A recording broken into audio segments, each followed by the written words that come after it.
midnight. I'm Rod Serling. You're listening to the Zero Hour. Suspense. I'm the Whistler. Yours truly, Johnny Dollar. Who is it? The Fat Man. Presents The Man Called X. The Mysterious Traveler. Another journey into the realm of the strange and terrifying. I hope you will enjoy the trip, that it will thrill you a little and chill you a little. So settle back, get a good grip on your nerves. Where are we going? You'll find out when we get there.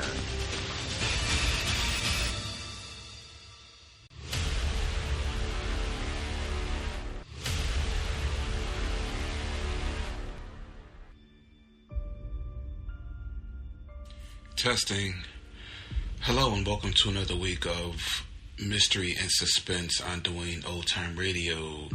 This week we are going to listen to the series The Man Called X.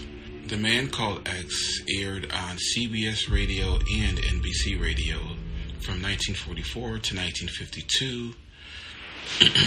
They even had a brief stint on television in the mid-50s. British actor Herbert Marshall played the role of the Man Called X. The episode we are going to listen to today is titled Murder, Music, and a Blonde Madonna. It aired August 28th, 1944. Here's your pass to the Globe Theater.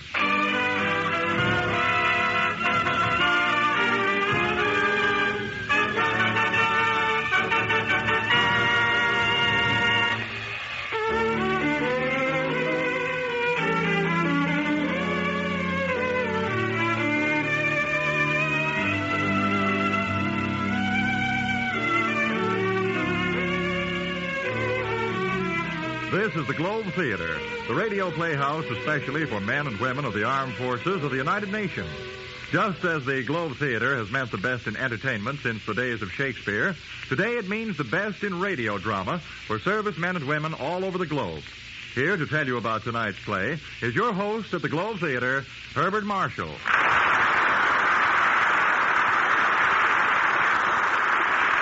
Thank you, and hello, everyone. Your favorite seat is ready and waiting for you here at the Globe Theater. No extra charge for lodgers. And tonight's bill is one that I trust will be well worth the hearing. There is one type of character that every actor longs to play, whether he be Sir Aubrey Smith or Roddy McDowell. That is the role of the quick-witted romantic adventurer who moves through Monte Cristo-esque experiences, confronted with innumerable dangers, but usually confounding his adversaries by sharp thinking and subtle humor. Always, of course, there is a lovely girl who makes the confounding all the more worthwhile. As I say, such is the part that every actor longs to play. Now, there are decided advantages about being your host here at the Globe Theater, for that means that I'm also the casting director.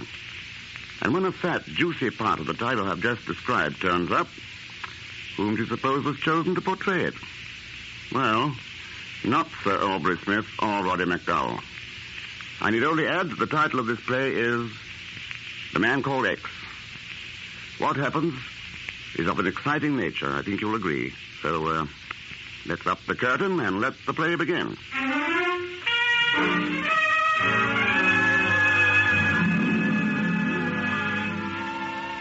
Tonight, he finds himself involved with murder, music, and a blonde Madonna.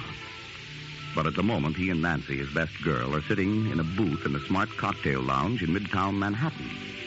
Ken, darling. Yes, dear? You'll get a kink in your neck staring at that blonde. Why don't you just go over and sit with her at the bar? I won't mind. Well, Nancy, I look at other women only to remind myself that not one of them can compare with you, my sweet. Oh, that's better, Angel. Pietro? Yes, sir? 2 martinis with onions. Yes. I don't know why I ever fell in love with you, Ken. You know, I should have gone for a really attractive gent. Like that one over there. Where? At the bar, sitting next to that blonde gal you've been ogling. You see him? Yes. Why, great Scott. Bill Nesbitt. Huh? Somebody called me? Bill, over here. Oh, for the love of Ken Thurston, I haven't seen you Since last college reunion. Nancy, this is Bill Nesbitt, my old roommate, and the best all-American tackle ever. Bill, this is my fiancée, Nancy Bessington. She thinks she's a reporter. I'm glad to meet you, Nancy. Oh, thanks, Bill. I've been following your career, Ken. Congratulations. You always were interested in solving unsolvable puzzles. How about you? I understand you're the finest synthetic chemist in the country. I've done a little in synthetics. You're a drinker. Fine. Join us, Bill? What? And take him away from his beautiful blonde? What blonde? That girl sitting next to you at the bar. Oh, she's not with me. I don't even know her. Oh, and fine. Sit with us, huh? Well, I've still got half a drink at the bar. I'll get it. He seems like a nice guy. He is. Hey, it's swell seeing you again, Ken. Go on, sit down. What are you doing? Well, I'm on my way to Italy. Italy? Sounds mighty mysterious. Secret stuff. Say, have either of you the time? 4:10. Oh, gee, I've got to make a phone call to the office. When do you leave? Well, I've got to catch a bus at the airline terminal in 15 minutes. Don't have too much time. No, I'll be right back. I wonder why Bill is going to Italy. Hard of the place for a civilian to go these days. Oh, stop acting like a bird dog in October. Darling, you know I promised you I'd settle down. And I'm going to see to it that you keep that promise, baby. Bartender. Yes, miss? Oh, looks like your blonde friend is shoving off. How much do I owe you? Quick, please tell me. That'll be 75 cents, please. Here you are. I think she dresses in horrible taste. Oh, Nancy, aren't you being a little hard on her? Lady, come back. Lady, you left change out of a $5 bill. No, I wonder why she was in such a rush. Probably just remembered her date with a boyfriend. Maybe so. Pardon me, darling, will you? Pietro, where's the phone booth? All right there, sir. Oh, thank you. Hey, Bill. Are you all right? Hey, Bill. Good Lord. Ken, what's happening? It's Bill. Dead. Oh, no. How? Pietro, Yes, sir? don't wash that glass he was drinking from. Oh, why not, Ken? I have a hunch the police chemist will find it was full of poison.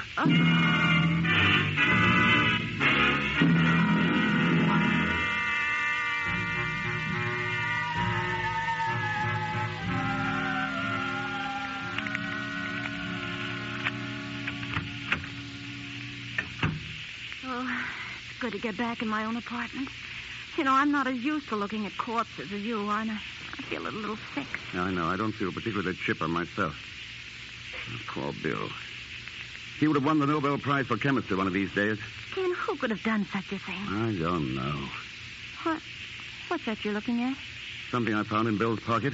Oh, but Ken, the police should have that. They will after I've read it. Well, what does it say? There's just a name and address on it. Look. Luigi Antonelli, Umbrati, Italy. Umbrati. Never even heard of it. Must be just a tiny village. Wonder who Antonelli is. You can bet whoever Antonelli is, he's mixed up in this affair somehow. I wonder in what way. So do I.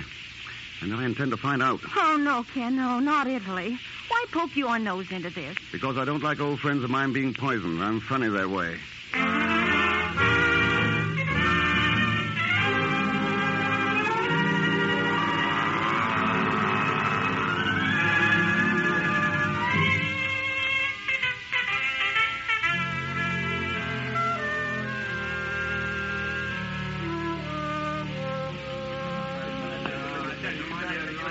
So this is the town of Umbrati. Si, Senore Thurston? Not much of it left, eh? The Nazis. They make ruin everything before the Americans succumb. Well, they didn't ruin your spaghetti. It's a masterpiece. Gracias, Senore Thurston. Give me back my 5 bucks. Before we stop. No, you've made a great mistake, gentlemen. A crossing will make you look like Mussolini's ghost. What's all the trouble over there? Those GIs look as though they're going to lose their tempers. The American soldiers. They know like the souvenirs, what they buy from Castro the peddler. See him over there. Castro the peddler, eh? That's good. You know him? That, my friend, is an understatement. I must meet Castro the peddler. This is the last time we ask polite. Come on, boys. 1, 2... Here, boys. What's the trouble? Mr. Phillips. Egon Zellsmith, what mess are you in now? Oh, you are a savior. Have I... What's he done, boys? This drifter tells us he's a genuine Italian curiosity. Look what mine says on the bottom. Made in Newark, USA. Egon, give the gentlemen back their money. Oh, but Mr. If you don't, they'll tear you limb from limb, and I'll sit and applaud. Mr. Thurston, you are a sadist. Here you are, fellows, $20. That's better. I'm shocked, Agar. You, a common peddler. There's more to this than meets the eye, though, isn't there? No, I'm just a poor peddler that peddles. Yes.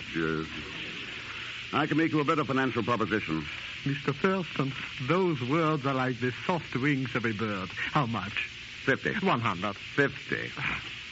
All right. What do I steal? Not yet. Do you know a man called Antonelli? Well, you are lucky. I am more than familiar with that name. Well, who is he? Luigi Antonelli was professor of music at the University of Florence. What the devil would Bill want with a professor? Did you say was? Yes.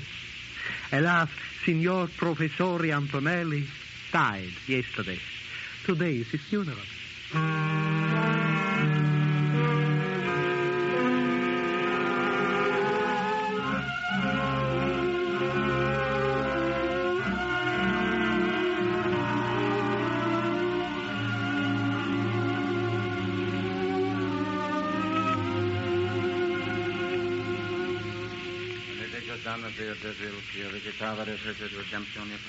Stand back, Agar. Here, behind this tombstone.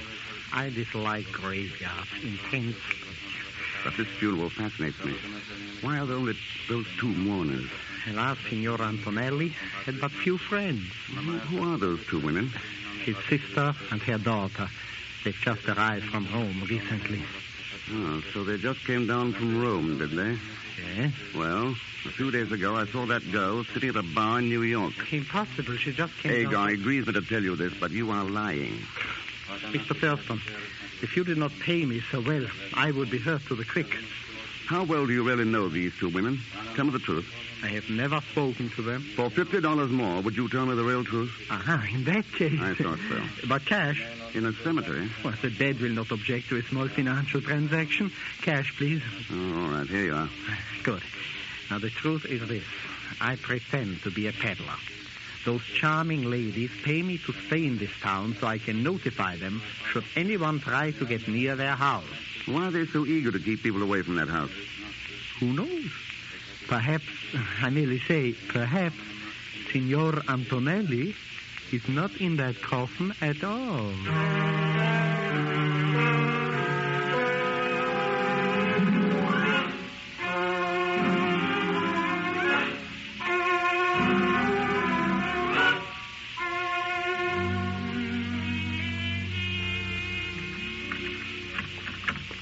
Quiet, Mr. X.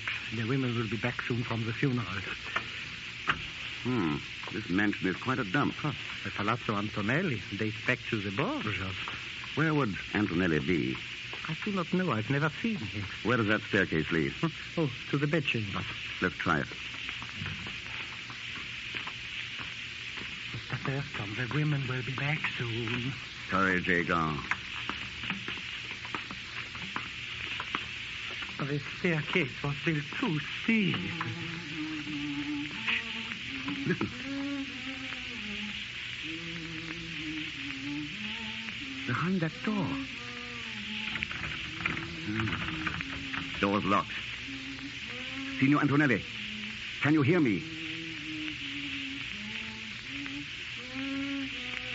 It gives me goosebumps to listen to that. Sounds out of his mind. But why is he being kept a prisoner? I will give you 50. If you were to offer me $1 million, I could not tell you. These women confide very little to me. Then you're slipping, Agar.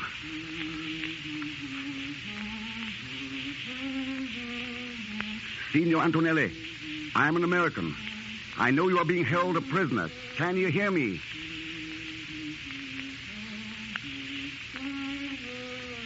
This is like a lunatic asylum. Let us get out of here. Yes, the ladies will be back soon anyway. I don't want to meet them this way. Mr. Thurston, what does this Signor Antonelli mean to you? I haven't the faintest idea yet.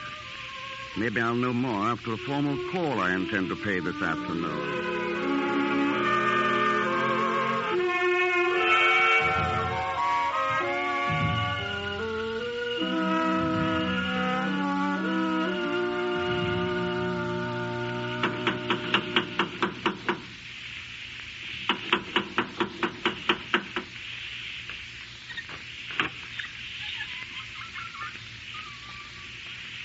signore?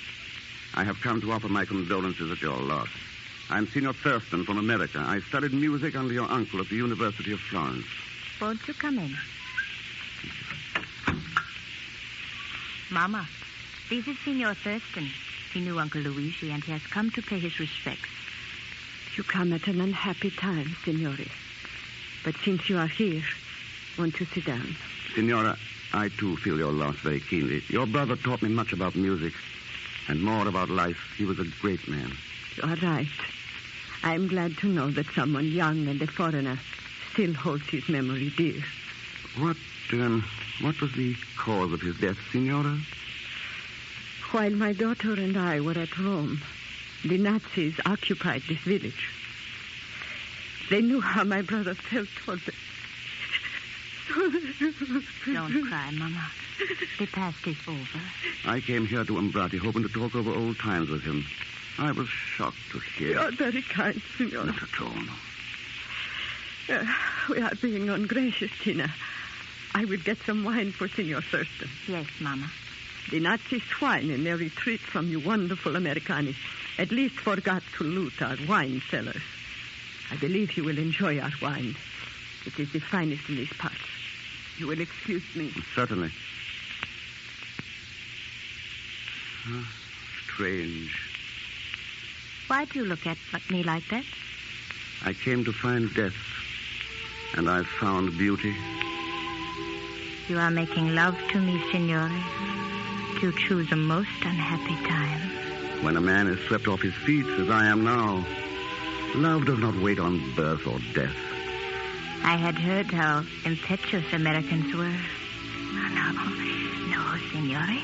One tender kiss of, shall we say, friendship. What would my mother think? She's still in the wine cellar. Well, then, one.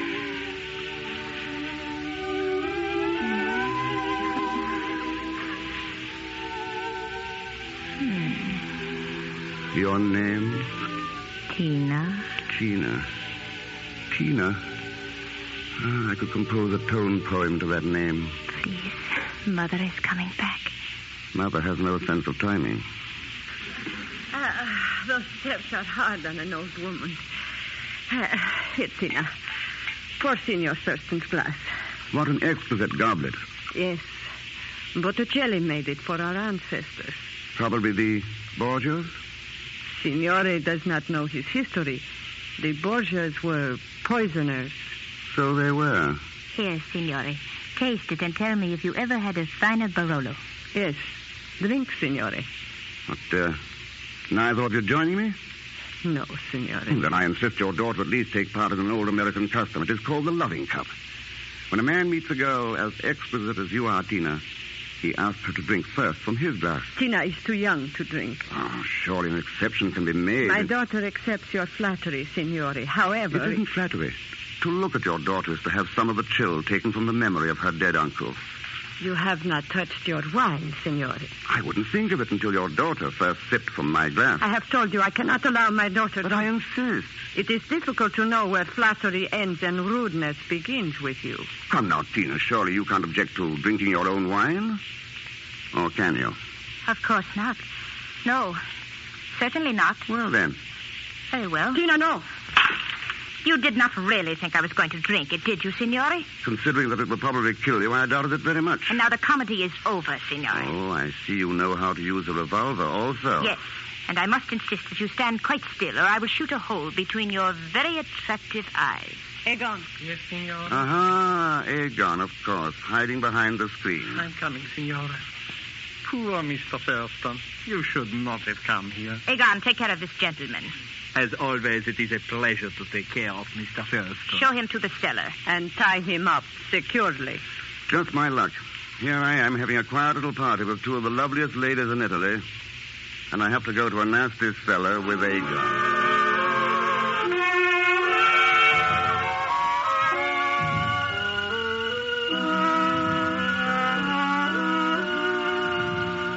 Egon, don't you think that gun is superfluous?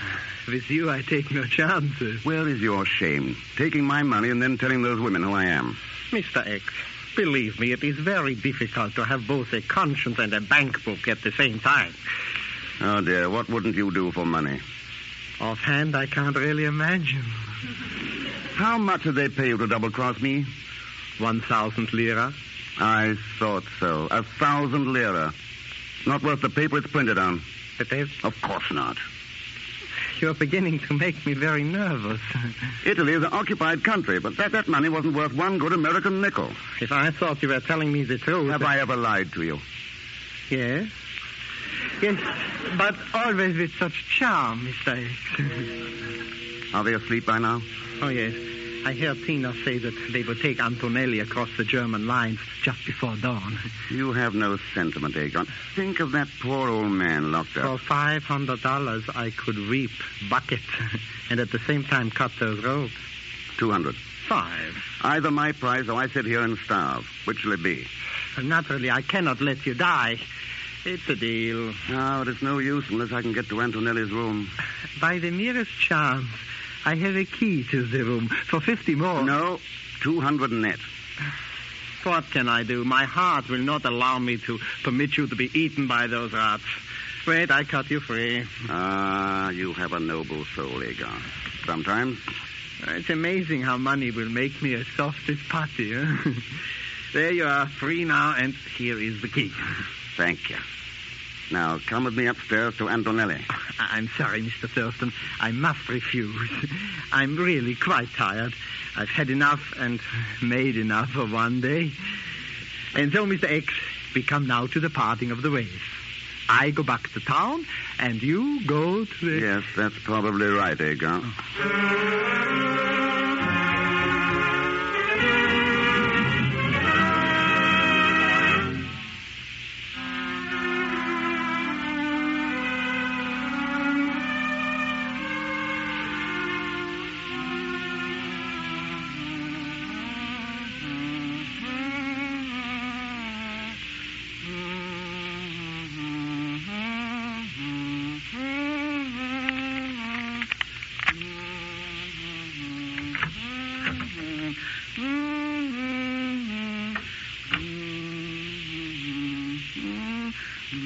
Signor Antonelli. Signor Antonelli. Who are you? I don't know you. Go away. I don't know you. Please try to understand what I'm saying. It's very important. I've come to take you away.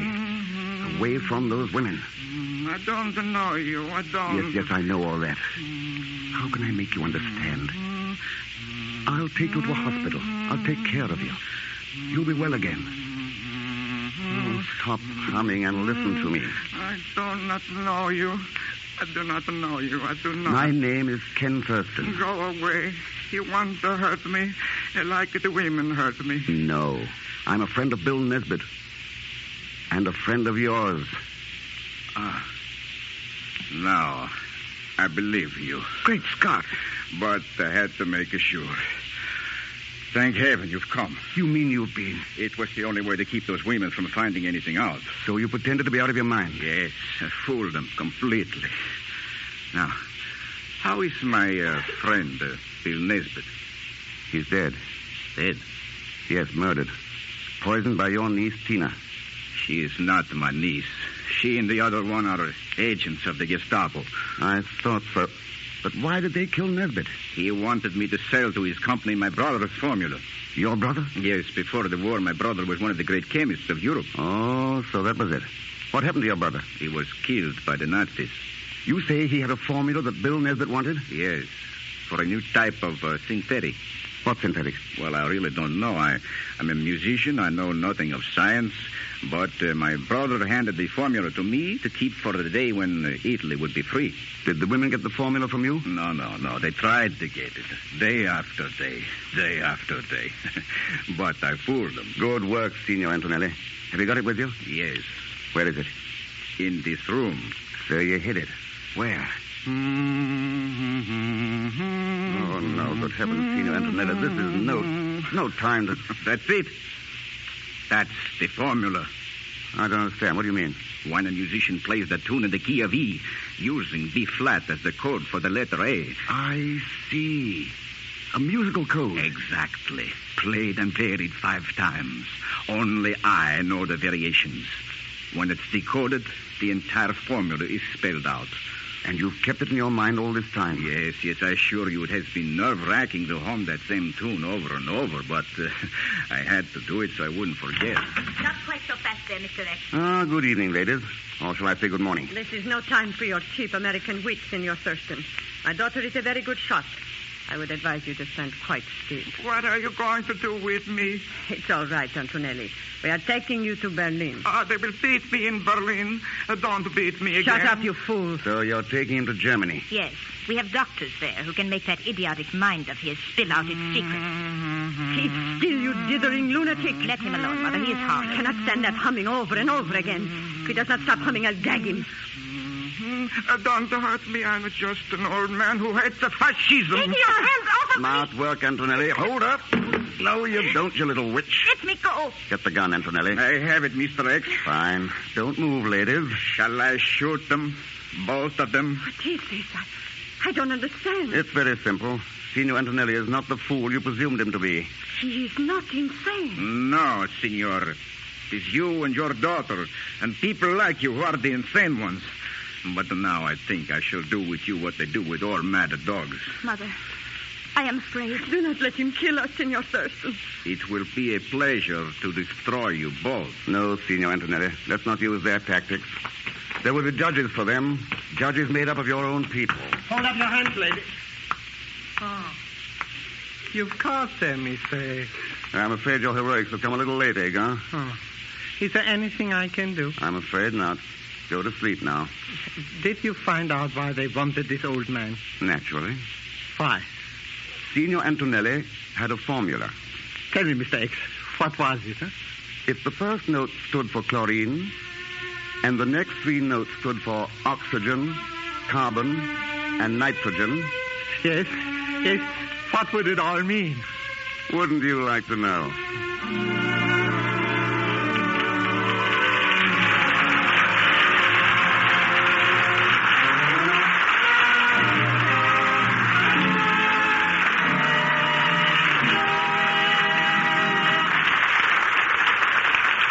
So ends tonight's Globe Theatre production of The Man Called X.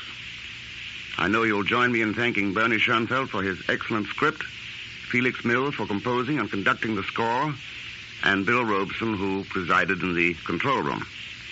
By the way, the role of Agar was played by Hans Conried as a farewell gesture to an active life in radio theaters and as a prelude to an even more active life in theaters of a different nature.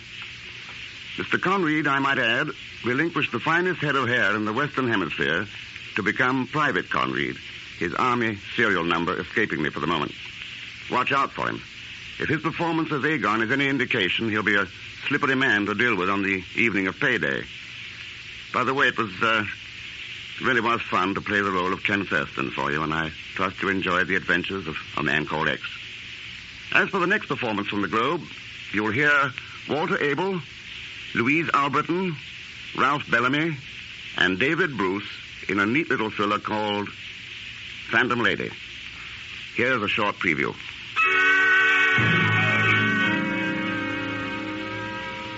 That hit him hard. I could tell by the way he looked, by the way he watched me all night as I sat there at the bar just staring at him, never saying another word. And when he left at closing time, I followed him. He managed to walk rather slowly at first, almost defiantly, as if he didn't care. And then he went a little faster, and faster, and faster until he was almost running. And then suddenly he stopped and turned. What do you want? Why do you keep on following me? You have something to tell me. You're wasting your time. You know what's going to happen to him. You can prevent it. Get it off your conscience. Don't ask me. Go ask the guy that give it to me. Gave you what? Nothing. It was money, wasn't it? Somebody gave you a bribe. I ain't talking, I tell you, and I ain't staying around here either. I'm going to get so far away from here. Look out!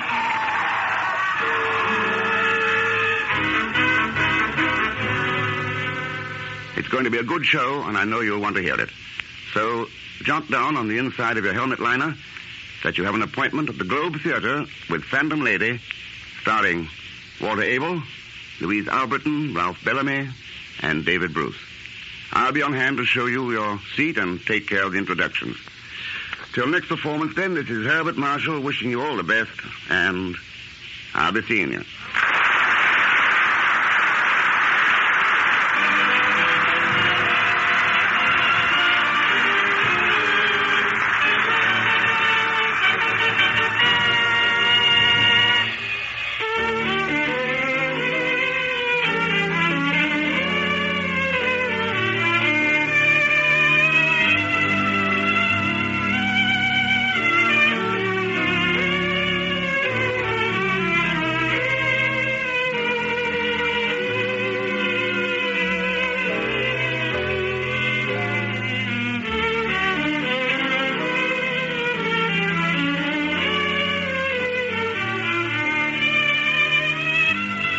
You have been listening to the Globe Theater with Herbert Marshall as host and master of ceremonies.